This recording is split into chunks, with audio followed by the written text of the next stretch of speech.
In this step, we'll be putting the binding on. However, the first step in the binding process would be to even up the edges of your quilt. So with a rotary cutter and your cutting mat and your ruler, you would even all the edges of the quilt.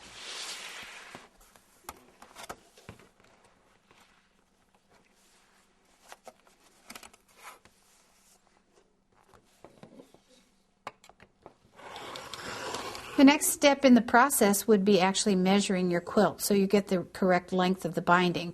Now, depending on how you sew may depend on the size of the quilt. In the case of our little 4-patch that we did here, it's 13 by 25. The next step would be to figure the length of your binding. Now, the width of the quilt and the length of the quilt, if they're the same, it doesn't matter which side that you pick. But in the case of my small piece I have here, I have one side that's 13 inches and one side that's 25 inches.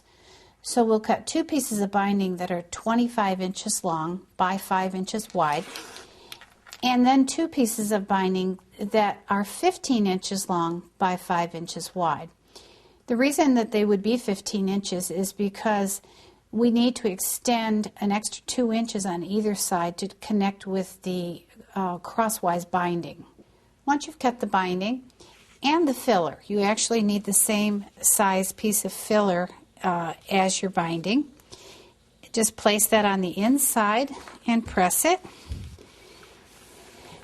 And now you're going to want to fold your binding in half, and we're going to press it so we have a nice even piece of binding all the way along here.